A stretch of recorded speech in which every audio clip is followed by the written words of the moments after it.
చేయాలనేది నా dream sir ఎప్పటి నుంచో. అక్క ఎంబీబీఎస్ 4th ఇయర్ చదివేటప్పుడు ఎవరినో లవ్ చేసింది సార్ అక్క. ఆ విషయం డాడీ డైజెస్ట్ చేసుకోలేక డాడీ సూసైడ్ చేసుకున్నారు సార్.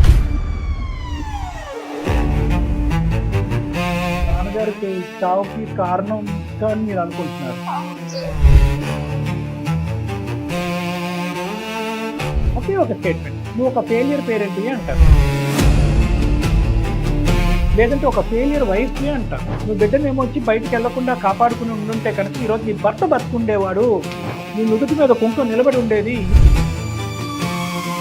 నా గోల్స్ ని నేను రీచ్ అయ్యేలాగా మీరు అమ్మని కన్విన్స్ చేయలేకపోయినా, అమ్మ నాకు ఎట్టి పరిస్థితుల్లో మ్యారేజ్ చేయాలి అనే పట్టు పట్టిన, ఇంకా అక్కడితోటే నా లైఫ్ ఎండ్ అయిపోయినట్టు. ఒక ఎండ్ చాలదమ్మా, మీ ఇంట్లో ఇంకో ఎండ్ కావాలా? అంత నీట్గా పదం ఎలా వాడతావు అమ్మా? డాష్ డాష్ డాష్ పని నువ్వు చేయకూడదు. ఆశ అపూర్వ అనేటటువంటిది రెండు వేరే వేరే మనుషులు, వేరే వేరే ప్రాణులు, వేరే వేరే వ్యక్తులు అనేటటువంటి అంశాన్ని దయచేసి మర్చిపోతుంది. ఈరోజు అక్క ప్రేమ వల్ల ఒక ప్రాణాలు పోయింది.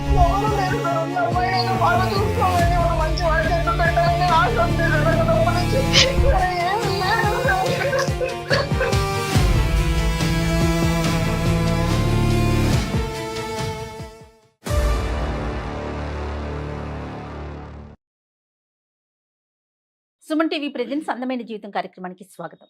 నమస్తే డాక్టర్. నమస్తే జగన్. అపూర్వ అనే ఒక అమ్మాయి మనకి మెయిల్ చేసిందండి. తన కెరీర్లో తను ముందుకు వెళ్ళాలనుకుంటోంది. తను చాలా చాలా సాధించాలి, తను సాధించడంతో పాటు నలుగురికి సేవ చేయాలి, ఈ దృక్పథంతో ముందుకు వెళ్ళాలనుకుంటోంది. కానీ కుటుంబ సభ్యుల సహకారం ఏమాత్రం లేదు. ముఖ్యంగా తల్లి కావచ్చు, మిగతా ఫ్యామిలీ మెంబర్స్ ఎట్టి పరిస్థితుల్లో నువ్వు ఇక్కడితో పులి స్టాప్ పెట్టేసే అంటున్నారట. అయ్యో, విచిత్రంగా ఉంది. చాలా విచిత్రంగా అనిపించింది మెయిల్. సో మీ ముందు పెడదాం అనిపించింది. తను నెంబర్ కూడా పంపించింది డాక్టర్ గారు, కాల్ చేస్తానండి.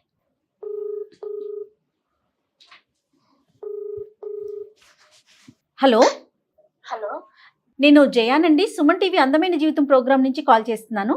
మేడం నమస్తే మేడం. అపూర్వ గారా? అపూర్వ మ్యామ్. రైట్, మెయిల్ చేశారు కదండి. నాతో పాటు డాక్టర్ కళ్యాణ్ చక్రవర్తి గారు ఉన్నారు. ఒక్కసారి మీ సమస్య చెప్తారా? ఓకే మ్యామ్, తప్పకుండా ఒక్క నిమిషం. తప్పకుండా చెప్తాను. ఇంకా ఫస్ట్ థింగ్ ఏంటంటే మ్యామ్, చాలా చాలా చాలా థ్యాంక్స్ మ్యామ్. మీరు ఇంత క్విక్ రిప్లై ఇస్తారని నేను ఎక్స్పెక్ట్ చేయలేదు. ఎంతమంది వయసు అపూర్వ? నా age 19 years. 19. Okay okay okay. అంటే మేము నీకు రెస్పాండ్ అవడానికి ఒక కారణం ఏంటంటే కెరీర్ ఒకటి మేడం, ఒక దృక్పథంతో ఉంది, సమాజానికి ఏదో చేయాలి అనే తాపత్రయ పడుతున్నప్పుడు కుటుంబ సభ్యులే నాకు అడ్డుగోడగా నిలబడ్డారు అనేది యూజువల్ గా మనం వినాం. చాలా రేర్ కుటుంబ సభ్యుల నుంచి ప్రోత్సాహం వస్తుంది, కానీ వెనకలాగటం అనేది సర్వసహజంగా జరగదు. ఏంటమ్మా ఇష్యూ ఏంటో చెప్పమ్మా. సార్ మాది చిన్న కుటుంబం సార్. మేము అమ్మ, నాన్న, అక్క, నేను కలిసి ఉండేవాళ్ళం సార్. చాలా హ్యాపీగా ఉండేది మా ఫ్యామిలీ. మా పేరెంట్స్ మాత్రం మమ్మల్ని ఎప్పుడు అమ్మాయిల్లో ట్రీట్ చేయలేదు సార్. బయట బాయ్స్ ఎలా ఉంటారో వాళ్ళని ఎలా ఇంత ఇదిగా పెంచుతారో చాలా ఫ్రీడమ్ ఇచ్చి మమ్మల్ని కూడా అలాగే పెంచారు సార్. చాలా స్ట్రాంగ్ గా పెంచారు. మేము ఎవరైనా ఏదన్నా క్వశ్చన్ చేస్తే కూడా ఆన్సర్ ఇవ్వగలిగేంత స్ట్రాంగ్ గా పెంచారు సార్ మమ్మల్ని. చాలా అంటే చాలా హ్యాపీగా జరిగింది. ఎంతమంది అమ్మా మీరు? సార్ నేను అక్క సార్. ఇద్దరు ఆడపిల్లలు? ఓకే. అవును సార్. అమ్మ హౌస్ వైఫేనా? అవును సార్, అమ్మ పోస్ట్ గ్రాడ్యుయేటెడ్ కానీ హౌస్ వైఫ్ గా ఉంటున్నారు. Educated house wife. నాన్నగారమ్మా? నాన్నగారు జాబ్ చేసేవారు సార్, కానీ ఇప్పుడు లేదు సార్. సమ్ ఇన్సిడెంట్స్ వల్ల నాన్నగారు ఎక్స్పైర్ అయిపోయారు సార్. అయ్యో, నాన్నగారు లేరు. అమ్మ ఒక్క అమ్మ, ముగ్గురు ఆడవాళ్లే ఒక ఇంట్లో. అవును సార్. అక్కకి మ్యారేజ్ అయిందమ్మా? అవును సార్, అక్కకి మ్యారేజ్ అయిపోయింది. బాధపడకమ్మా, విషయం డైజెస్ట్ చేసుకోలేక నాన్నగారు చనిపోయారు సార్. అయ్యో. సో నాన్నగారికి చావుకి కారణం అక్క అని మీరు అనుకుంటున్నారు? అవును సార్. ఎందుకు అలా చెప్తామా కొద్ది వివరంగా? చెప్పాను కదా సార్, మేము అందరం చాలా సంతోషంగా ఉండేవాళ్ళం అని. అక్క అలాగే ఎంబీబీఎస్ చదువుతుంది సార్. చదివేటప్పుడు ఎవరినో లవ్ చేసింది సార్ అక్క. ఆ విషయం నేను కానీ అక్క కానీ ఇంట్లో చెప్పేంత డేట్ చేయలేకపోయాం సార్. అక్క ఒక అబ్బాయిని ప్రేమిస్తుంది అన్నది మొదటి నుంచే మీకు తెలుసు? తెలుసు సార్. నాన్నగారికి అమ్మగారికి ఇద్దరికి చెప్పే ధైర్యం లేదు మీ ఇద్దరికి? అవును సార్. చాలా సార్లు చెప్పి చూసాను సార్, వద్దు అని చెప్పి. కానీ అక్క చెప్పిన మాటలు ఏమీ పట్టించుకోకుండా తను లైఫ్ తను చూసుకుంది సార్. అంటే తనది తప్పని కూడా నేను అనట్లేదు సార్. అంటే ఆ అబ్బాయి వాళ్ళ పేరెంట్స్ తనకి మ్యాచెస్ చూడడం, తనని చేసుకోవాలని చెప్పి ఫోర్స్ చేస్తున్నారంట సార్ ఇంట్లో. ఓకే. అందువల్ల అక్క కూడా ఒక ఫార్వర్డ్ స్టెప్ తీసుకుని బయటకు వెళ్ళిపోయింది. ఓ పెళ్లి చేసుకున్నారు అక్క వాళ్ళు? అది చేసుకున్నారు మ్యామ్. ఆ విషయం డాడీ డైజెస్ట్ చేసుకోలేక, నలుగురు అనే మాటలు డాడీ తీసుకోలేక డాడీ సూసైడ్ చేసుకున్నారు సార్. అయ్యో Suicide అమ్మా? చేసుకున్నారా? ఓకే ఓకే, సారీ అమ్మా. నన్ను కూడా ఇంకా అలా అవుతానేమో అనే దిగులు, బాధ నాన్నగారికి ఉండిపోయింది సార్. అంటే ఇంత గారాబంగా పెంచుకున్న కూతురు ఇలా చేసేసింది సడన్ గా. అక్కతో ఇప్పుడు మాటలు ఉన్నాయమ్మా? అమ్మ గాని నువ్వు గాని మాట్లాడతారు అక్కతో? లేదు సార్, మేము ఎవరు మాట్లాడట్లేదు. జరిగి ఎంతకాలం అవుతుందమ్మా ఇదంతా కూడా? నాన్నగారు చనిపోవటం, అక్క పెళ్లి చేసుకోవటం, ఇంట్లోంచి వెళ్ళిపోయి ఇవన్నీ జరిగి ఒక 1 year అవుతుంది సార్. ఓ 1 yearేనా? Okay okay. ఆ. అంటే అంత వ్యతిరేకత ఎందుకు చూపెట్టారు అమ్మ నాన్న అబ్బాయి వద్దు అని చెప్పి? వాళ్ళిద్దరు సేమ్ ప్రొఫెషనా కాదా? సాఫ్ట్వేర్ జాబ్ చేస్తున్నారని మాత్రం తెలుసు. సేమ్ ప్రొఫెషన్ అయితే కాదు సార్. సో వీళ్ళు వ్యతిరేకత అనేటటువంటిది ప్రొఫెషన్ గురించా, క్యాస్ట్ గురించా, లేదంటే వయసు రాలేదు కాబట్టా, లేదంటే అసలు ప్రేమకే వ్యతిరేకం? అమ్మ నాన్నల యొక్క మెంటాలిటీ ఏంటి?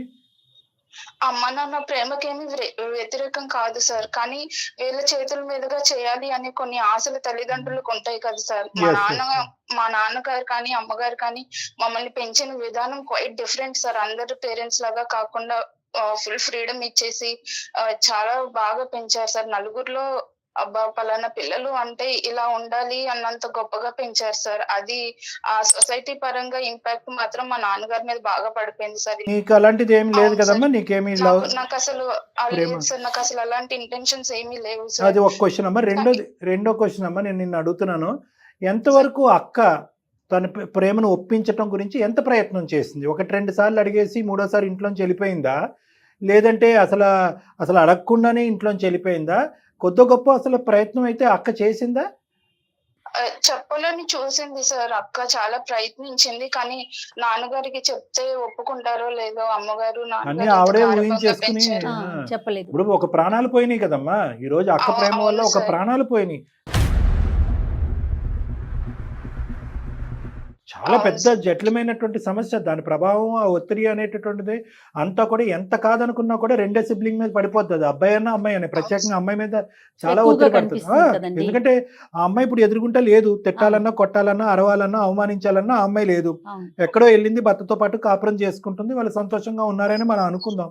కానీ ఏంటంటే ఇప్పుడు దినదినం ఎలా ఉంటుంది అంటే, ఆ తల్లిదండ్రులకి కళ్ళెదురుగుంటా కూర్చున్న రెండో అమ్మాయి మీద ఒక అభద్రత, ఇన్సెక్యూరిటీ పెరిగిపోతుంది. ఇద్దరిని బ్లైండ్ గా నమ్మారు. ఒక కన్ను పోయినట్టే, ఇంకో కన్ను ఒకటే ఉంది. ఈ కన్నును కాపాడుకోవాలనేటటువంటి విపరీతమైనటువంటి జాగ్రత్తలు ఎక్కువగా ఉంటాయి డాక్టర్ గారు. అవును సార్. అక్కలా చేసిన దగ్గర నుంచి ఇప్పుడు మీరు అన్నట్లుగానే ఆ ఇంపాక్ట్ నా మీద చాలా పడిపోయింది సార్. నేను ఇప్పుడు డిగ్రీ సెకండ్ ఇయర్ చేస్తున్నాను సార్, ప్లస్ CA కూడా చేస్తున్నాను. నేను ఉమెన్ ఎంటర్‌ప్రెన్యూర్ గా చేయాలనేది నా డ్రీమ్ సార్ ఎప్పటి నుంచో. ఒక మంచి బిజినెస్ ఉమెన్ అవ్వాలనే కోరిక. బిజినెస్ ఉమెన్ అవ్వాలనేది నా డ్రీమ్ సార్ ఎప్పటికీ కూడా. Degree second year plus combined CA చేస్తామా? అవును సార్. అవును sir. Chartered accountant. Okay, so nice, so nice. మరి ఏంటమ్మా ఇప్పుడున్న సమస్య ఏంటమ్మా? చేసిన పని వల్ల అది మొత్తం నా మీద ఇంపాక్ట్ చూపించి, నేను నమ్మి వీళ్ళు నా వాళ్ళు అని నేను వీళ్ళకి ఎక్స్ప్లెనేషన్ ఇచ్చుకోవాలి అనుకున్న పర్సన్స్ నా మీద ఆపోజిట్ గా, నువ్వు ఇది చెయ్యకు, ఇప్పుడు నీకు మ్యారేజ్ చేసుకునే లైఫ్ వచ్చేసింది, ఆ ఏజ్ వచ్చేసింది, నువ్వు ఫస్ట్ ఇది చేసేసుకో, ఒకరు అలా అయిపోయారు, ఇప్పుడు నీ జీవితం కూడా అలా అవ్వడం నాకు ఇష్టం లేదని చెప్పి అమ్మ ఇప్పుడు ఫోర్స్ గా నన్ను పెళ్లి చేసుకోమని చాలా ఫోర్స్ చేస్తుంది సార్ ఇంట్లో. అమ్మ ఇది నిజంగా అక్క పెళ్లి ఈ పద్ధతిలో అవ్వటం వల్లే అమ్మ నీ మీద ఒత్తిడా, లేదంటే ముందు నుంచే 1 year బ్యాక్ కూడా లేదు? లేదు సార్, అక్క అలా చేయడం వల్లే అమ్మ నా మీద ప్రెషర్ చూపిస్తున్నారు. సో అమ్మ ఏమంటదమ్మా ఇప్పుడు? సంబంధాలు చూడాలి అని అంటదా, ఆల్రెడీ చూడటం ప్రారంభించేసిందా? నీకు చూడడం ప్రారంభించేసింది సార్. చేసుకోవాలి అని మాత్రం బాగా ప్రెషర్ చేస్తుంది సార్. నాకేమో చేసుకోవడం ఇష్టం లేదంటే నాకు ఎంత కన్విన్స్ చేస్తున్నా తను కన్విన్స్ అవ్వట్లేదు. కానీ నీకంటూ ఒక డెడ్ లైన్ ఉందా? అంటే పరానా ఈ ఏజ్ నుంచి ఈ ఏజ్ గ్యాప్ లో నాకు చూడండి పెళ్లి అనేది ఏమన్నా ఉందా? అలాగే అది కూడా ఏం ఆలోచన లేదా? ప్రస్తుతానికి అసలు ఆ మ్యారేజ్ మీద ఆ థాటే లేదు సార్. బిజినెస్ ఉమెన్ గా నాకంటూ నేను ఒక సక్సెస్ లైఫ్ లీడ్ చేసుకోవాలి. నాలాగా వెనక ఎవరైతే ఇట్లా కష్టం పడి జాబ్ చేసుకోవాలి అని అనుకుంటున్నారో అలాంటి వాళ్ళందరికీ కూడా నేను ఎంప్లాయ్మెంట్ ఇవ్వాలి. నేను ఒకరికి రోల్ మోడల్ గా మారాలి అనే నేను ఒక ఇదితో ఆ గోల్ ని అచీవ్ చేయాలనే థాట్ లోనే ఉన్నాను తప్ప మ్యారేజ్ చేసుకోవాలి, మ్యారేజ్ లైఫ్ లీడ్ చేయాలి అనే సెకండ్ థాట్ నాకు అసలు లేదు సార్. మరి అమ్మ వాళ్ళతో ఎప్పుడైనా కాదమ్మా పూర్వ, అమ్మ వాళ్ళతో ఎప్పుడైనా చెప్పావా నాకు కొంత టైం ఇవ్వండి, ఇన్ని రోజులు ఆగండి, నేను కాస్త చదువుకొని సెటిల్ అవుతాను, ఆ తర్వాత చూడండి మేడం. కానీ అమ్మ వినిపించుకోవడం లేదు. ఒకరు అలా చేశారు, ఇప్పుడు నువ్వు కూడా అలాగే చేస్తావేమో అని భయంగా ఉంది. ఇది కేవలం అమ్మ ఆలోచన, ఇది కేవలం అమ్మ ఆలోచనేనా లేదంటే మామయ్యలు వాళ్ళందరూ కూడా ఇన్ఫ్లుయెన్స్ చేస్తా ఉన్నారా? ఫ్యామిలీ ప్రెషర్ ఉంది సార్, ఖచ్చితంగా ఫ్యామిలీ ప్రెషర్ ఉంది. అందరూ అదే మాట. నాకు తెలిసి నా ఫ్యామిలీ మెంబర్స్ మా అమ్మ మైండ్ ని పొల్యూట్ ఎవరున్నారమ్మా చేస్తారని అమ్మకి? ఇంకా అట్లా ఇన్ఫ్లుయెన్స్ చేసేవారు ఎవరున్నారు? మామయ్యలు, బాబాయ్లు అందరూ అలానే మాట్లాడతారు మేడం అమ్మని. కాదు అపూర్వ, ఒక్క నిమిషం నాన్న, నువ్వు చిన్నపిల్లవు కాబట్టి ఇక్కడ ఒక్కసారి అమ్మ స్థానంలో ఒకసారి నిలబడి ఆలోచిద్దాం. అంటే నేను ఏదో రేపు వచ్చిన సంబంధం పెళ్లి చేసుకోమని నేను అనట్లేదు, నేను అలా ఎప్పుడు సమర్థించిన. ఆడపిల్లలు ఎప్పుడూ కూడా వాళ్ళ యొక్క బ్రదర్స్ కానీ సిస్టర్స్ కానీ ఇంకో తప్పటడిగేసి ఇంకో డైరెక్షన్లో వెళ్ళినా కూడా ఉండేటటువంటి నెక్స్ట్ సిబ్లింగ్ ఎవరైతే ఉన్నారో ఖచ్చితంగా వాళ్ళ కళ్ళు అనేటటువంటి తీరాలి, వాళ్ళ కాళ్ళ మీద వాళ్ళు నిలబడాలి, వాళ్ళ కోరికలు తీరాలి అనేటటువంటిది ఎప్పుడు నేను వాదిస్తూనే ఉంటాను. ఇప్పుడు కూడా నేను అలాగే మాట్లాడుతాను. కానీ అమ్మకు ఉండేటటువంటి ఒక డెలికేట్ సిచ్యువేషన్ ఏంటంటే ఈరోజు అమ్మ ఒంటరి పోరాటం. ఈరోజు ఒక పిల్ల అలా అయిన తర్వాత ఇప్పుడు ఎలా సమాజంలో సామాజికంగా ఎలా ఉంటుందంటే ఇలాంటి అంశాలు, ఏమో నీకేం 10 మంది పిల్లలు లేరు, 2 ఆడపిల్లల్ని ఎంబీబీఎస్ చదివించావు, నీ కూతురు గురించి ఇంత కాదు అంత అని చెప్పావు, ఇంట్లో ఉన్నావు, పీజీ చేసి ఇంట్లో కూర్చున్నావు నువ్వు అంటే ఈ విధంగా మాట్లాడతారమ్మా. మీ అమ్మగారిని అవమానించినట్టు కాదు, సమాజం యొక్క భాష ఈ విధంగా ఉంటుంది. ఆ ఒత్తిడికి ఇందాక నువ్వు బ్రెయిన్ వాష్ అన్నావు కదా, బ్రెయిన్ వాష్ అనే పదం తప్పు పదం. అది యాక్చువల్గా అది ఒక భిన్నమైనటువంటి విచిత్రమైనటువంటి ఒక ఒత్తిడి. ఆ ఒత్తిడి ఒక సింగిల్ లేడీ ఒక 1 year బ్యాక్ భర్తను పోగొట్టుకున్నటువంటి లేడీకి ఎలా ఉంటుందంటే సమాజం సింపుల్గా వచ్చి ఒకే ఒక స్టేట్మెంట్ నువ్వు ఒక ఫెయిలియర్ పేరెంట్వి అంటారు, లేదంటే ఒక ఫెయిలియర్ వైఫ్వి అంటారు. నువ్వు బిడ్డనేమో వచ్చి బయటకు వెళ్లకుండా కాపాడుకుని ఉండుంటే కనుక ఈరోజు నీ భర్త బతుకుండేవాడు, నీ నుదుటి మీద కుంకుమ నిలబడి ఉండేది. ఈ విధంగా మాట్లాడేటటువంటి సమాజంలో కూడా దురదృష్టం కొద్దీ మనం ఈరోజు ఉన్నామమ్మ. సో అమ్మ మీద ఒక బాణం కాదు, అన్ని దిక్కల నుంచి పద్మవ్యూహం, రకరకాల భావాలను అమ్మ మీద. ఒకటి, కూతుర్ని కాపాడుకోలేకపోతుంది ఫెయిలియర్ తల్లి. రెండోది, మానసిక ఒత్తిడిలో ఉన్నటువంటి భర్త కాపాడుకోలేకపోయినటువంటి ఫెయిలియర్ వైఫ్. కాబట్టి ఈరోజు ఇంకొక ఫెయిలియర్ అనేటటువంటి పదాన్ని ఈరోజు మీ అమ్మగారు మెంటల్గా వినటానికి లేరు. కాబట్టి ఏదో విధంగా ఫ్యూచర్లో ఆ ఫెయిలియర్ అనే పదం వినిపించేస్తుందేమో అనేటటువంటి అభద్రతతో ఈ క్షణం నీకు ఏదో సంబంధం చేసేయాలి అనేటటువంటి ఆలోచనతో అమ్మ ఉంది. అంటే నేను అమ్మని ఈరోజు నువ్వు కోప్పడి అమ్మ ఇలా ఉంది అనేటటువంటి ఫీలింగ్ నీ మనసులో రాకూడదు. అమ్మ స్థానంలోకి వెళ్ళి అమ్మ యొక్క డెసిషన్ ఎప్పుడు చేస్తావా లేదా అనేది వేరే విషయం. But first don't think bad about your mother. First ఆవిడ స్థానంలోకి వెళ్ళి ఆవిడ పడేటటువంటి ఒత్తిడిని అర్థం చేసుకోగలిగేటటువంటి ఏకైక వ్యక్తి భూప్రపంచం మీద ఎవరైనా ఉన్నారో అంటే అది అపూర్వ ఒక్కటి. నేను నీ కౌన్సిలర్, అదే అమ్మ. ఇప్పుడు ఇక్కడ ఎలా ఉంది అంటేనమ్మా, ఈరోజు అపూర్వ ఏంటమ్మా మీ అక్కల అటు ఇటు తిరుగుతూ ఉంటే నువ్వు చూసుకోలేదా, నిన్నెవరు అనరమ్మా. అర్థమైందా? ఈరోజు ఒక తల్లి మీదే ఆ భారం అంతా పడుతుంది. ఈరోజు నీ మీద ఒక ఒత్తిడి ఉంది. ఏ విధమైనటువంటి ఒత్తిడి? ఒక సంబంధం తీసుకొచ్చి నీ అమ్మ నిన్ను పెళ్లి చేసుకోమని చెప్తుంది, అది నీ మీద ఉన్న ఒత్తిడి. అమ్మ మీద ఎన్ని ఒత్తిళ్ళు ఉన్నాయో ఒక్కసారి నేను చెప్పాను, ఇందాక గుర్తుందా? ఈరోజు మీ అమ్మగారికి ఏమైనా ఇష్టం అనుకున్నారా, సమరం అనుకున్నారా? అర్ధాంతరంగా నీ చదువు అక్కడికక్కడ ఆపేసో లేదా నీ కెరీర్ ఆపేసి నీ పెళ్లి చేయటం అనేటటువంటిది నిజంగా మనస్ఫూర్తిగా మీ అమ్మగారికి ఇష్టం అని అనుకున్నారా? అది మీ అమ్మ మాటల్లోనే మనం విందాం. కాదు, నేను చెప్పేది ఏంటంటే బిఫోర్ దట్ నువ్వు రెండు వైపులా two sides of the coin ఆలోచించి. ఇక్కడ నేను పెళ్లి చేసుకోమని నేను అనట్లేదు, కానీ అమ్మని అర్థం చేసుకుని మాట్లాడేటటువంటి విధానం కూడా ఉంటుంది. సమాజం ఏ విధంగా ఉన్నా కూడా అమ్మతో నువ్వు మాట్లాడే విధానం బాగుంటుంది. బహుశా మీ ఇద్దరి మధ్యన ఆ కమ్యూనికేషన్ గ్యాప్ అనేటటువంటిది కూడా ఏర్పడింది అక్క వెళ్ళిపోయిన తర్వాత, నాన్నగారు చనిపోయిన తర్వాత అనేది నా అభిప్రాయం. పెళ్లి చేసుకుంటాను మేడం, నేను చేసుకోనని నేను అనట్లేదు, కానీ నేను లైఫ్ లో సక్సెస్ అయిన తర్వాత చేసుకోవాలి అనుకుంటున్నాను. అలా అని ఇప్పుడు నేను ఇది పోస్ట్ పోన్ చేస్తున్నాను అంటే దాని మీనింగ్ నాకు ఏదో బాయ్ ఫ్రెండ్స్ ఉన్నారని, బయట ఫ్రెండ్స్ అక్క చేసినట్టే నేను చేస్తానని కాదు. నాకు అసలు ఆ థాటే లేదు, అదర్ అవిగేషన్స్ అంతకన్నా లేవు మేడం నాకు. అమ్మ పరిస్థితి ఈ రోజు ఏదో అంటారు చూడండి, అగ్గిలం మీద గుగ్గిలం అంటారా ఏమంటారు నాకు తెలియదు, కానీ అతి భయంకరమైన మానసిక పరిస్థితిలో ఉంటుందమ్మా. ఒక భర్తను పోగొట్టుకోవటం అనేది ఒక స్త్రీకి చాలా చాలా చాలా చాలా చాలా తన చావు కంటే పెద్ద పెద్ద అంశం అన్నట్టుగా నేను భావిస్తాను. ఇద్దరు ఇరువైపుల భార్యాభర్తలు ఎవరైనా కూడా. అలాంటిది ఒక ఇటువంటి కారణానికి సడన్ గా ఏదో హార్ట్ అటాక్ వచ్చి చచ్చిపోతే కనుక దేవుడు కరుణించలేదు కనికరించలేదు అని అనుకుంటాం. ఏదో రోడ్ సైడ్ ఏదైనా యాక్సిడెంట్ జరిగితే ఇంకోటి ఏదైనా అనుకోవచ్చు. కానీ ఇక్కడ ఏంటంటే సొంత కూతురే కనికరం లేకుండా అరే బహుశా మా తండ్రి యొక్క పరిస్థితి ఇలా అవ్వచ్చు, నేను ఇంట్లోంచి గడప దాటితే కనుక పరువు కలిగినటువంటి ఒక కుటుంబంలో నుంచి నేను వచ్చినటువంటి నేను అర్ధాంతరంగా ఆ మాటల అవమానాన్ని భరించలేక మా నాన్నకి ఏదైనా అవ్వచ్చు అనేటటువంటిది ఒక డాక్టర్ స్థానంలో ఉన్న ఒక కూతురు ఆలోచించలేకపోయింది అంటే కనుక అది మీ అమ్మగారికి ఎంత పుండి మీద కారమో తెలుసా అమ్మా. సో కాబట్టి ఈరోజు సింపుల్గా అపూర్వ మాకు ఒక ఈమెయిల్ పంపించింది, ఏం మేడం ఏంటి ఆ అమ్మాయికి అప్పుడే ఎలా పెళ్లి చేసేస్తారు అని చెప్పి అంత రఫ్ అండ్ టఫ్గా మాట్లాడలేనటువంటి డెలికేట్ సిచ్యువేషన్లో నేను జయ గారు ఉన్నాం. ఇది నువ్వు కూడా అర్థం చేసుకోవాలి. ఏం చేద్దామమ్మా అపూర్వ? మేడం మీరు మమ్మీతో మాట్లాడుతా ఉన్నారు, నేను దానికి ఓకే మీరు మాట్లాడండి, కానీ మాట్లాడే ముందు ఒక చిన్న మాట మ్యామ్. చెప్పమ్మా. ఇప్పుడు మీరు అమ్మకి ఫోన్ చేసి అమ్మతో కాన్ఫరెన్స్ లో మాట్లాడేటప్పుడు మీరు కానీ అమ్మని కన్విన్స్ చేసి నా గోల్స్ ని నేను రీచ్ అయ్యేలాగా మీరు అమ్మని కన్విన్స్ చేయలేకపోయినా అమ్మ నాకు ఎట్టి పరిస్థితుల్లో మ్యారేజ్ చేయాలి అనే పట్టు పట్టిన ఇంకా అక్కడితోటే నా లైఫ్ ఎండ్ అయిపోయినట్టు. ఎందుకంటే నేను మ్యారేజ్ ఒక ఎండ్ చాలదమ్మా, మీ ఇంట్లో ఇంకో ఎండ్ కావాలా? ఆ తల్లి ప్రాణాలతో ఉండొద్దమ్మా. ఏమ్మా నువ్వు ఆ మాట నా గోల్స్ ఇంకా అక్కడికి సక్సెస్ ఒకటి నేను మ్యారేజ్ చూడు ప్రతి సమస్యకి ఒక పరిష్కారం ఉంటుంది కదా. ఈ మాట తీరు కరెక్ట్ కాదమ్మా, నువ్వు చిన్నపిల్లవి, దయచేసి ఈ మాట తీరు అస్సలు పద్ధతి కాదు.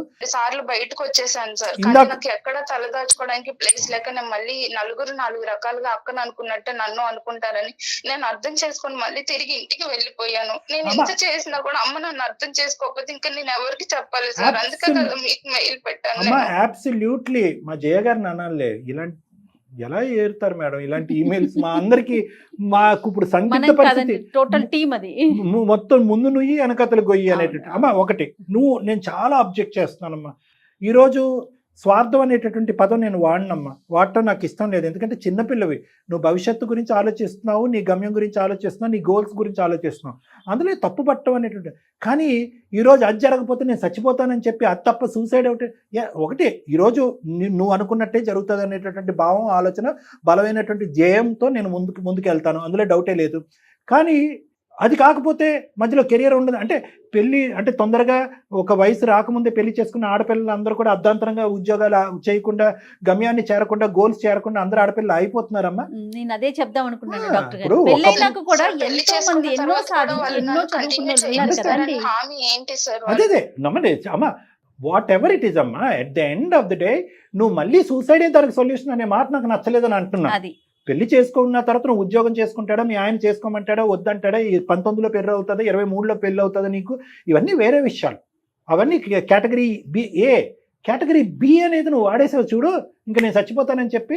నువ్వు చూడలేదా మీ నాన్నగారు సూసైడ్ చేసుకున్న తర్వాత మీ ఇంటి వాతావరణం ఏ పరిస్థితిలో మారింది అనేటటువంటిది నువ్వు చూడలేదా?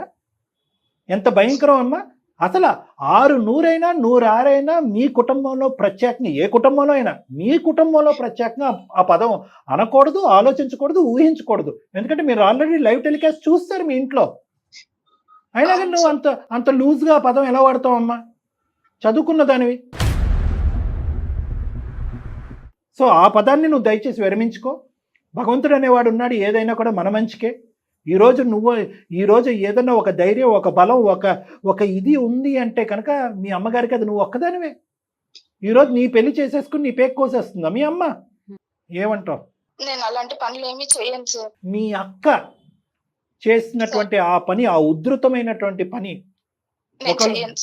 ఒకళ్ళ మనసును ఒప్పించకుండా, ఒకళ్ళ మనసుని నొప్పించకుండా, తల్లిదండ్రుల యొక్క బాధని అర్థం చేసుకునేటటువంటి విధంగా ముందుకెళ్ళి పెళ్లి చేసుకుని ఈరోజు ఎంత బాగుండేదమ్మా. అటువంటి పిచ్చి డాష్ డాష్ డాష్ పని నువ్వు చేయకూడదు అనేది మీ అమ్మగారు కోరిక అయితే కనుక మనసా కర్మ వాచ మీ అమ్మగారికి నువ్వు వాగ్దానం ఇవ్వాలి మాత్రం. ఒకప్పుడు అక్కడి వరకు వస్తే పరిస్థితి ఫస్ట్ మాట్లాడి చూద్దాం. ఓకేనా? అమ్మ పక్కన ఉందా లేదంటే నువ్వు వేరే ఎక్కడున్నారు ఇద్దరు? లేదు సార్, నేను బయట ఉన్నాను. మరి ఒకసారి అమ్మని ఫోన్ లోకి తీసుకుంటారా, లైన్ కలుపుతారా కాన్ఫరెన్స్ లోకి? Okay ma'am. తర్వాత అపూర్వ చిన్నది కాబట్టి డాక్టర్ గారు పెళ్ళైతే ఇంకా తన కెరీర్ పులి స్టాప్ పడిపోతుంది అని కెరీరే అనుకుంటాను. కాదు, తను ఇంకోటి ఏమంటుందంటే మా అమ్మని చూసుకోవడానికి ఎవరు ఉంటారు. ఎక్కువ ఊహించుకుంటోంది. ఎంతమంది లేరండి చదువుకున్న తర్వాత, లేకపోతే పెళ్లి చేసుకున్నాక చాలా చాలా వరకు చదువుకొని ఉద్యోగాల్లో ముందుకెళ్ళి, ఇప్పుడు మేమంతా అంతే కదా అంతే డాక్టర్ అదే, గారు. Of course of course of course అప్పుడు పుట్టుకతోనే అయిపోం కదా. Of course. కెరీర్ అనేది కూడా ఒక పక్కన ఇంపార్టెంట్ కదండి. అవును మేడం, అబ్సల్యూట్లీ. హలో చెప్పురా, అమ్మా, ఏంటి సంగతి ఇంకా రాకుండా ఉన్నావు? వస్తానమ్మా, ఇక్కడ బయట ఉన్నాను, ఫ్రెండ్ వాళ్ళ ఇంటికి వచ్చాను. ఫ్రెండ్ వాళ్ళ ఇంటికి వెళ్ళినప్పుడు ఒక మాట చెప్పి వెళ్ళాలి కదా నాన్న. నీకోసం ఎదురు చూడన్నాను నేను. చెప్పు, తొందరగా వచ్చేసాను మరి. నిన్న ఒక విషయం అడుగుదామని ఫోన్ చేశాను నీకు. చెప్పురా. నాకు నా పెళ్లి విషయం ఏం చేసావమ్మా? నువ్వు దాని గురించి అడగాల్సిన పని లేదు, నేను ఆల్రెడీ దానికి సెట్ చేస్తున్నాను. అది కాదమ్మా, నువ్వు ఒకసారి మనసు మార్చుకుంటావేమో అని లాస్ట్ అండ్ ఫైనల్ గా అడుగుదామని నీకు కాల్ చేశానమ్మా. ఇప్పుడు అక్క అలా వెళ్ళిపోయింది, నువ్వు వెళ్ళిపోతావు అనే నాకు ఆ భయం అనేది నాకు అసలు వెళ్ళట్లేదు నా మనసులో నుంచి. నువ్వు నన్ను ఎందుకు అర్థం చేసుకోవడం నాన్న? నేను ఎందుకు చేస్తానమ్మా? నువ్వు ఫస్ట్ ఇంటికి రా. నువ్వు ఇంట్లో నేను మాట్లాడతాను, ఫస్ట్ ఇంటికి రా నాన్న. అమ్మ, నేను ఇప్పుడు ఇంటికి రాలేనులే అమ్మా. ఎందుకు రాలేవు? అమ్మ, నేను చెప్పినా నా బాధ నీకు అర్థం అవ్వట్లేదమ్మా. అందుకే నేను ఇద్దరు పెద్దవాళ్ళు సుమన్ టీవీ నుంచి అందమైన జీవితంలో సార్ వాళ్ళకి మెయిల్ పెట్టాను. ఏంటి? సునీత గారు నమస్తే అమ్మా, నా పేరు డాక్టర్ కళ్యాణ్ చక్రవర్తి అమ్మా, అందమైన జీవితం సుమన్ టీవీ నుంచి. జయ మేడం కూడా ఉన్నారు ఇక్కడ. నమస్తే అమ్మా. అమ్మా, మీరు మీరు మీరు అంత అవమానకరంగా ఫీల్ అవ్వకండి అమ్మా, ఎందుకంటే మీ బాధ మా బాధగా అర్థం చేసుకుని మీ కుటుంబం మా కుటుంబం అన్నట్టుగా భావిస్తూ మేము చాలా మంది వెయిటింగ్ లిస్ట్లో ఉన్నా కూడా పాప యొక్క పరిస్థితిని చూసి చాలా హృదయ విదారకంగా ఉంది అమ్మాయి పరిస్థితి. అది అర్థం చేసుకుని మేము అమ్మాయికి కాల్ చేసాము. తర్వాత అమ్మాయి మీకు ఫోన్ కలపటం జరిగింది. మాట్లాడచ్చమ్మా?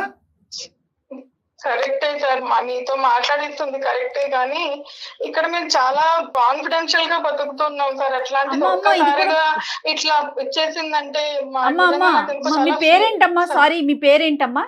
పాపను అడగటం మర్చిపోయా. సునీత మేడం. సునీత గారు, ఇది లేకపోతే అందరికీ తెలిసే విధంగా చేయటం అది కాదు మా ఉద్దేశం. సమస్యకి పరిష్కారం మాత్రమే అందమైన జీవితం అనే ప్రోగ్రాం చూపిస్తుంది. మీరు చూసారా? గతంలో ఎప్పుడైనా ఎపిసోడ్లు చూసారా?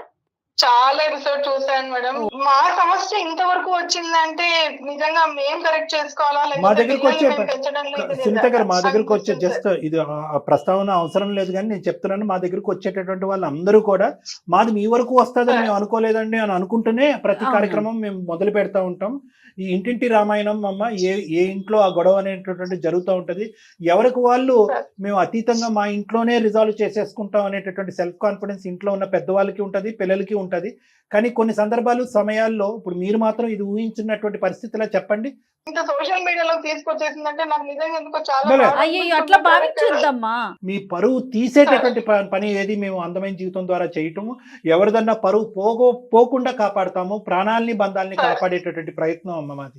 మీరు మీలాంటి వాళ్ళు, మీరు మా ఫ్యాన్స్ అని మేము అనుకుంటున్నాం, అంటే రెగ్యులర్ గా మా ప్రోగ్రామ్ చూసారు, మీలాంటి వాళ్ళన్నా అర్థం చేసుకుని ప్రోత్సహించాలమ్మా ప్లీజ్. మీరు ఇంకో విధంగా అనుకోకండి. కానీ పాప ఏమందంటే మీ దగ్గర ఆఖరి ప్రయత్నం అనే ఒక మాట అంది, మా దగ్గర కూడా ఏమంది అంటే నాకు దిక్కుతోచినటువంటి పరిస్థితిలో నేను ఏం చేసుకుంటానో అనే పదాన్ని కూడా మా దగ్గర అంది. మా పాప మాట అనేది అనగానే నాకు ఎందుకో చాలా భయం వేస్తుంది సార్. అసలు ఏం అమ్మాయి ఏ స్థితిలో ఉందనేది అర్థం కావట్లేదు అసలు మాకు. నిజంగానే ఉందండి, తను బానే ఉందమ్మా. కానీ వాస్తవానికి ఏంటంటేనమ్మా, మనలో మన మాట చెప్పుకుందాము, ఇదేంటంటే కేవలం ఒక తల్లి కూతురు 4 గోడల మధ్యన తర్జన భర్జన గురయ్యేటటువంటి ఒక అంశము. నిజంగా ఆ మాటని మీరు నేను అందరూ కూడా చాలా బలంగా బల్లగుద్ది ఖండించినా కూడా, ఏది సూసైడ్ అని కానీ ఆఖరి అనేటటువంటి పదాన్ని కానీ, వాస్తవానికి ఆ అమ్మాయికి ఇప్పుడు ముందు నువ్వు వెనకాతల గొయ్యిలాగా ఉండేటటువంటి పరిస్థితి. ఆ అమ్మాయి ఏమైనా తప్పు చేసిందంటే ఏం చేయలేదు, తప్పు చేయలేదు. ఏదైనా తప్పు ఉంది అంటే కనుక తన 19 సంవత్సరాల వయసే ఒక తప్పేమో అని నాకు అనిపిస్తుంది ఈరోజు. 19 సంవత్సరాల వయసు తప్పు చేయని తప్పుకి అక్కేమో వచ్చి వెళ్ళిపోయి ఒక పని చేయటం, ఆ భారాన్ని భరించలేక తండ్రి గారు ప్రాణాలు తీసుకోవటం, అంటే ఈ అమ్మాయి ఏ విధంగా ఏ తప్పు చేసింది కాబట్టి ఈరోజు మనం పెళ్లి చూపులు కానీ పెళ్లి సందరు కానీ పెళ్లి వరకు తీసుకెళ్లే ప్రయత్నం మనం చేస్తున్నాం అనేటటువంటి దిక్కుతోచినటువంటి చిన్న పిల్లమ్మ అమ్మాయి. ఆ భారమైన గుండెతో మా దగ్గరకు వచ్చింది అమ్మ. ఖచ్చితంగా నేను దీనికి అగ్రి అవుతాను సార్, లేదని చెప్పను. కానీ ఎందుకంటే మా వారు చాలా కష్టపడి తన కాళ్ళ మీద తను నిలబడి మంచి జాబ్ చేసుకొని ఒక మంచి 100%. బిజినెస్ చేసి పిల్లల్ని ఇద్దరిని చాలా అపురూపంగా పెంచుకున్నాం సార్, చాలా 100%. ఇష్టంగా పెంచుకున్నాము. మా ఫ్యామిలీలో అందరికి మగపిల్ల వాళ్ళే, మాకు మాత్రమే 2 ఆడపిల్లలు పుట్టారు. ఆ 2 ఆడపిల్లల్ని చాలా అంటే చాలా సున్నితంగా పెంచుకున్నాం, చదివించాము. అంత చదివించిన అమ్మాయి మా కళ్ళ ముందర మాతో బాగా ఉంటూ మాకు తెప్ప పెట్టకుండా పెళ్లి చేసుకొని వెళ్ళిపోతే అది దిగమింగుకోవడానికి, దాన్ని డైజెస్ట్ చేసుకోవడానికి మాకు అసలు చాలా టైం పట్టింది సార్. యాక్చువల్ గా ఆ బాధ అనేది మా దగ్గర నుంచి అసలు వెళ్ళట్లేదు. ఇది ఇంకా మేము తేరుకోక ముందుకే మా వారు కాలం చేశారు. ఇప్పుడు నేను ఏదైనా యాక్సెప్ట్ చేయాలి? మా వారు లేరనే దాన్ని యాక్సెప్ట్ చేయాలా, లేకపోతే అమ్మాయి వెళ్ళిపోయిందని ఇలా ఉండాలా, లేకపోతే ఉన్న అమ్మాయిని ఎలా దాని లైఫ్ ఎలా సరిదిద్దాలనేది ఉండాలి సార్. నాకు ఆ బాధలనే ఉంటాయి కదండి సార్. మాకంటే వేరే దిక్కు ఎవరూ లేరు సార్. ఉన్న అమ్మాయినైనా బాగా చూసుకోవాలని, ఒక మంచి వాడి చేతులు పెట్టాలని ఆశ ఉంది సార్. అంత తప్ప నుంచి వేరే ఏమీ లేదు సార్. మా అన్న ప్రామిస్ చేస్తున్నాను. ఈ ప్రామిస్ లవన్నీ మీ అక్క దగ్గర చాలా చూసాను నాన్న. ఆ ఆశ అనేది లేకుండా పోయింది నాకు. అందుకనే నీకు ఎవరినో చూసి పెళ్లి చేశానండి. నా బాధతో నన్ను తీర్చుకో మీరు మీ బాధను చెప్పుకునేటటువంటి క్రమంలో మీరు మాట్లాడేటటువంటి మాటలు, మీ యొక్క వేదన ఎక్కడ కూడా మేము మధ్యలో బ్రేక్ వేయలేమమ్మా. ఎందుకంటే కనుక ఏదో సడన్ గా ఏదో శాపమో ఏదో తగిలినట్టుగా ఒక కుటుంబం మీద ఈ విధంగా విరుచుకుపడేటటువంటి పరిస్థితి ఏమైంది అనేది ఎవరికీ అర్థం కానటువంటి పరిస్థితి. ఇంకా కూడా మీరు సంవత్సరం అయింది, ఇంకా ఆ బాధలోంచి తేరుకోలేదు. ఎందుకు ఇలా జరిగింది అనేటటువంటి 1,00,000 ప్రశ్నలు. సమాజం ఎందుకు ఇలా అయిందని మిమ్మల్ని అడుగుతూ ఉంటే కనుక ఆ అమ్మాయి ఎందుకు అలా అయిపోయిందని అడుగుతూ ఉంటారు. మీ భర్త ఎందుకు చనిపోయాడని అంటారు. ఇలాంటి దిక్కుతోచినటువంటి ప్రశ్నలు అన్నిటికీ సమాధానం చెప్పలేక మీది ఎంత భయంకరమైన పరిస్థితి అనేటటువంటి ప్రతి అంశాన్ని మేము ఊహించగలం, ఆలోచించగలం, ఫీల్ అవ్వగలం. నేను కానీ జయ మేడం కానీ. కానీ ఈ కన్ఫ్యూజన్లో, ఈ డిప్రెషన్లో, ఈ బాధలో ఆశ, అపూర్వ అనేటటువంటిది 2 వేరే వేరే మనుషులు, వేరే వేరే ప్రాణులు, వేరే వేరే వ్యక్తులు అనేటటువంటి అంశాన్ని దయచేసి మర్చిపోకండి. ఎందుకంటే మీరు మాట్లాడేటటువంటి ప్రతి మాటలో నువ్వు కూడా అలాగే ప్రామిస్ చేసి వెళ్ళిపోతే, నువ్వు ఈ రోజు కరెక్టే మాట్లాడుతున్నావు, రేపొద్దు నువ్వు అలా వెళ్ళిపోతే మీ అక్క కూడా ఇలాగే మాట్లాడింది, మీ అక్క కూడా ఇలాగే వాగ్దానం చేసింది అని చెప్పి ఇంకా ప్రతి అంశంలోని ఆశాని కూడా అపూర్వ కళ్ళల్లో ఆశానే చూస్తూ ఉంటే కనుక మీరు ప్రస్తుతం ఇప్పుడున్న పరిస్థితిలో మీకు అపూర్వానే ఇంకో ఆడపిల్ల ఉందని మర్చిపోయారేమో అని అనిపిస్తుంది. ఇంకా ఆశకు సంబంధించిన ఆ ట్రామాలోనే మీరు ఉండిపోయారేమో అని నాకు అనిపిస్తుంది. అంటే ఇక్కడ బాధ ఒక్క విషయం అర్థం చేసుకోండి సార్. నేను ఏం చెప్తున్నానంటే ఇంకా వేరే సపోర్ట్ ఏది లేదు. ఉన్న ఒక్క ఆడపిల్ల. ఎందుకంటే నా తల్లిదండ్రుల దగ్గర నుంచి నాకు ఎటువంటి సపోర్ట్ లేదు. మా వారు ఎంతో కష్టపడి ఒక బిజినెస్ రన్ చేశారు. ఇప్పుడు దాన్ని ఆల్ ఆఫ్ సడన్ స్టాప్ చేశాము. అందుకనే అమ్మాయి ఇంటి నుంచి బయటికి వెళ్ళిపోయి ఏదో జాబ్ చేసుకుంటూ నన్ను చూసుకుంటుంది. ఏదో కాస్త కూస్తో కొంచెం ఆస్తులు ఉన్నాయి. ఉన్న ఆస్తులు ఆ అమ్మాయికి ఏదో ఒక సంబంధం చూసి పెళ్లి చేసేసాలని సార్ నా బాధ్యత. ఎందుకంటే ఈ లోలో ఉన్నప్పుడు నాకు ఈ డిప్రెషన్ అనేది డిప్రెషన్ ఇంకా ఎక్కువ అయిపోతుంది సార్. అమ్మాయి అలా ఉంటే ఇప్పుడు ఆల్రెడీ ఇంత భయంకరమైన పరిస్థితిలో మీరు ఉన్నాను అంటున్నారు. మీరేమనుకుంటున్నారంటే పెళ్లి చేసేస్తే కనుక ఇంకా అక్కడతో ఒక సబ్జెక్ట్ అయిపోతుంది. ఈ అమ్మాయి ఇప్పుడు పెళ్లి అనేటటువంటిది 2 ప్రాణాలు 2 మనుషుల మధ్య ఉండేటటువంటి ఒక బంధం అమ్మ. మీకు అర్థం కానటువంటిది ఏంటంటే ఇలా తూతూ మంత్రంగా ఒక ఆలోచనతో ఉండి ఇంత వ్యతిరేకంగా ఉండేటటువంటి ఒక ఆడపిల్లని బలవంతంగా తీసుకెళ్లి పెళ్లిపేటల మీద తలొంచి 3 ముళ్ళు కట్టినంత మాత్రాన కాపురాలు సంసారాలు చేసేసి జీవితకాలం అంతా కూడా సంతోషంగా ఉంటుంది అని గ్యారంటీ ఏంటమ్మా? ఒక ఆడపిల్లకి ఏంటంటే ఒక వయసు వచ్చిన తర్వాత ఆడపిల్లకి కానీ అబ్బాయికి కానీ నేను కెరియర్ పరంగా ఈ విధంగా సెటిల్ అవ్వాలి, నా కోరికలు, నా ఆశలు, నా స్నేహితులు, నా హాబీస్, నా ఇంట్రెస్ట్, ఇదంతా కూడా ఆ యవ్వనం కదమ్మా, ఆ యువతరం. ఆ టైంలో ఈ కోరికలన్నీ తీరిన తర్వాత పలానా టైం ఫ్రేమ్ లో పెళ్లి చేసుకోవాలి అనేటటువంటి ఒక ఐడియా ఉంటుంది కదా వాళ్ళ బ్రెయిన్ లో. మీ మాటనే తీసుకుంటా నేను. మీరు ఇప్పుడు యవ్వనం అది ఇది అంటున్నారు కదా, ఈ యవ్వనంలోనే రాంగ్ స్టెప్ సునీత గారు ఒకటి భయం అనేటటువంటిది ఎంతవరకు ఉండాలి అంటే కనుక మీరు జాగ్రత్త నుంచి అతి జాగ్రత్త అనేటటువంటి దీంట్లోకి వెళ్ళిపోతున్నారు. ఈ అతి జాగ్రత్త వల్ల ఏమవుతుంది అంటే ఈరోజు ఓన్లీ జరిగిపోయినటువంటి సంఘటనలు, చుట్టుపక్కల మనుషులు మాట్లాడేటటువంటి మాటలు బట్టి ఏదో విధంగా నేను ఇక్కడైనా కూడా ఒక జాగ్రత్త పరమైనటువంటి ఒక స్టెప్ తీసుకున్నాను, ఒక తల్లిగా నేను ఒక జాగ్రత్త పరమైనటువంటి స్టెప్ తీసుకున్నాను అనేటటువంటిది ప్రూవ్ చేయడం గురించి ఈరోజు అన్ని జాగ్రత్తలు తీసుకుని అన్ని విధాలుగా 360 డిగ్రీ ఆలోచించేటటువంటి సునీత గారు ఒక్క 25 డిగ్రీ ఒక 30 డిగ్రీ యాంగిల్ మర్చిపోతున్నారు. అదేంటంటే అపూర్వ అనేటటువంటి అమ్మాయికి ఒక మనసు ఉంటుంది, ఆ మనసులో ఒక ఆలోచన ఉంటుంది, ఆలోచనలో ఒక కోరిక ఉంటుంది, ఒక వయసులో పెళ్లి చేసుకుందాం అని చెప్పి ఈ అమ్మాయి ఒకప్పుడు ఊహించుకుని ఉంటుంది అనేటటువంటి యాంగిల్ తప్ప మిగతావన్నీ మీరు కవర్ చేసేసారు. తెలిసిన సంబంధమే చేస్తానంటున్నాను అలా కాదమ్మా, తెలిసిన సంబంధం మేడం రేపు మీకు వయసు ఉంది, ఆలోచన ఉంది, లోక జ్ఞానం ఉంది, కానీ నాకేంటంటే ఇలాంటి కేసుల్లో అపారమైనటువంటి అనుభవం ఉంది కాబట్టి నేను చెప్తున్నా, చాలా చాలా చాలా చాలా నా క్లినిక్ లో ఒక వారానికి ఒక 4-5 కేసులు వచ్చేటటువంటి సందర్భాన్ని ఈ రోజు మనం మాట్లాడుతున్నాం కాబట్టి నేను ఇంత కాన్ఫిడెంట్ గా మాట్లాడుతున్నాను మేడం. ఓకే. సమాజంలో ఉండేటటువంటి ఆ అఘాయిత్యాలు, అకృత్యాలు, ప్రేమలు, ఆ ప్రేమల వెనకట్లు జరిగేటటువంటి అరాచకాలు గురించి భయపడుతూ తల్లిగారు ముందు జాగ్రత్త చర్యగా ఆ విధంగా ఆలోచిస్తారు. చూశారు కాబట్టి ఆ చూడటమే కాకుండా దాని ప్రతిఫలంగా ఒక ప్రాణం పోయింది కాబట్టి ఆవిడ బాధ మామూలు బాధ కాదు. కానీ ఇక్కడ ఏంటంటే అన్నిటికంటే ముఖ్యమైనటువంటి అంశం ఏంటంటే, ఎక్కడైనా ప్రపంచంలో ఎక్కడైనా పెళ్లికి కావలసినటువంటి ప్రధానమైనటువంటి సూత్రం, అంశం ఏదన్నా ఉంది అంటే మెంటల్ ప్రిపరేషన్. నేను ఈ పెళ్లి చేసుకోబోతున్నాను, పలానా టైంలో చేసుకోబోతున్నాను, పలానా వ్యక్తితో చేసుకోబోతున్నాను అనేటటువంటిది కొంతవరకైనా ప్రిపరేషన్. అందుగురించి ఇందాక ఆవిడకి ఒక ఎదురు ప్రశ్న వేసాను సునీత గారికి. ఒకప్పుడు ఈ 2 సంఘటనలు జరగకపోతే కనుక కల్లో అయినా ఒక 19 సంవత్సరాలు అపూర్వకి మీరు పెళ్లి చేయాలని అనుకుని ఉండేవారా? ఎందుకు చేస్తారు?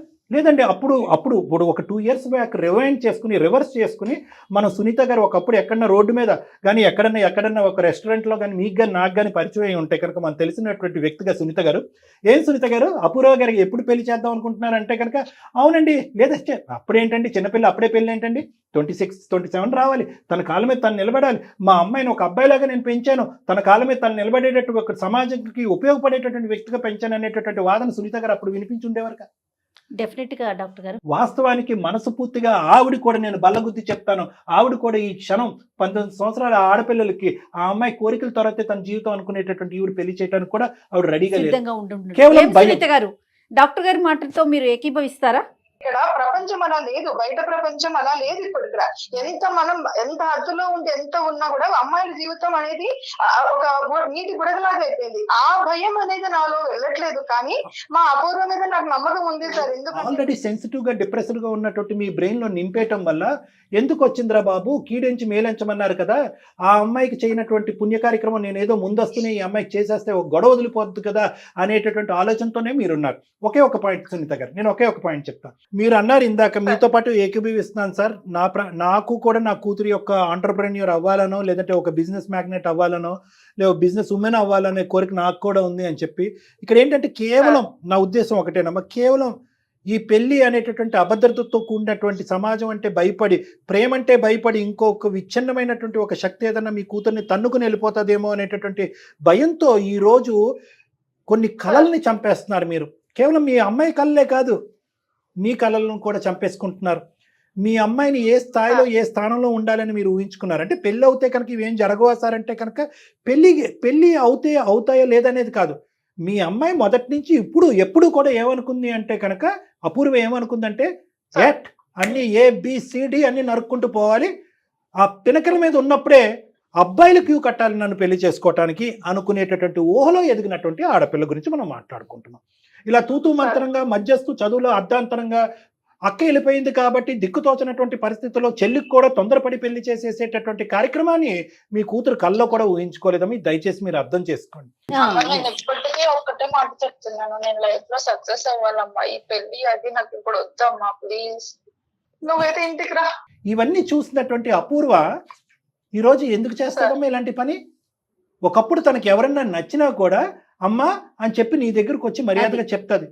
ఇక్కడ జరిగినటువంటి ప్రతి సంఘటన, ప్రతి పరిణామం, ప్రతి అంశం ఆ అమ్మాయికి లోతైనటువంటి బీజంలాగా నాటిపోయిందమ్మా. ఈరోజు పొరపాటున కల్లో కూడా మీ ఆడపిల్ల మీరు ఇచ్చేటటువంటి గ్యారంటీ కంటే మేము ఇస్తున్నాం గ్యారంటీ, ఈ అమ్మాయి ఎప్పుడూ కూడా అటువంటి తప్పుడు పని చేయదు. కాబట్టి ఆ ధైర్యంతో ఈ అమ్మాయి కోరికలు కళలు నిండేటటువంటి విధంగా మీరు ప్రోత్సహిస్తూ ముందుకు తీసుకెళ్ళండి. ఎల్లకాలం ఇద్దరు హ్యాపీగా తల్లి కూతురులా ఉంటారు. ఓకేనమ్మా? పిల్లల మీద ఉన్న ప్రేమ ఒక్కొక్కసారి భయాందోళన గురి చేస్తుంది సార్. మేడం, ఎందుకంటే చాలా అల్లారు ముద్దుగా పెంచుకున్నాం, కష్టపడి చదివించుకున్నాము. ఒకసారి ఇలా ఇన్సిడెంట్స్ ఏమైపోతాయి అంటే తర్వాత ఏంటో అనే క్వశ్చన్ వచ్చేస్తుంది madam. At the same time మా పిల్లలు మమ్మల్ని కాకుండా మేము అప్రోచ్ అయ్యారంటే మేము వాళ్ళని జస్టిఫై చేయలేదేమో అనేది మాకు అనిపిస్తుంది. Thank you sir, thank you madam, thank you madam. Apoorva నువ్వు ఇంటికి వచ్చేయండి నాన్న ఫస్ట్. వచ్చేస్తానమ్మా sir. Okay. Thank you so much. ఎటువంటి కష్టం వచ్చినా ఎటువంటి నష్టం వచ్చినా జీవితం తలకిందులైన ప్రపంచం అంతా నీకు వ్యతిరేకంగా తిరిగినా నువ్వు జీవిత కాలంలో వాడకూడదు, ఊహించుకోవడంది, అనుకోడినటువంటి పదం ఇందాక నువ్వు వాడావు, అది ఎప్పటికీ వాడినని చెప్పు. ఏంట పదం? సారీ సార్, ఇంకెప్పుడు అసలు ఆ suicide అనే మొత్తం word యువతరానికే నేను use కాదు చేయను. సమాజాన్ని అందరికీ కూడా ఇది ఒక మెసేజ్. నేను ఇందాక ఏవైతే కూడా అన్నానో ఎన్ని కోడాలు వచ్చినా కూడా ఆ సూసైడ్ అనేటటువంటిది రాకూడదు. ఓకేనమ్మా. లేదు సార్, డెఫినెట్ గా Right. అసలు యూజ్ చేయను word. సునీత గారు నమస్తే అండి, ఆరోగ్యం జాగ్రత్త. నమస్తే అమ్మా. Thank you sir. ఇక్కడ అసలు ఎవరి గురించి వీళ్ళు ఇట్లా మాట్లాడారు, వీళ్ళు ఇట్లా అంటున్నారు, వీళ్ళ ఆలోచన తప్పు అని చెప్పలేకపోతున్నారు. అది అబ్సల్యూట్లీ మేడం, ఇలాంటి సిచ్యువేషన్స్ లో అలాగే ఉంటాయి. కానీ కంక్లూజన్ అయితే మాత్రం అటు ఇటు చేయకుండా ఒక సైడ్ అయితే మాత్రం తీసుకెళ్ళాలి మనం. కాబట్టి డెఫినెట్ గా రైట్ డాక్టర్ గారు. Thank you.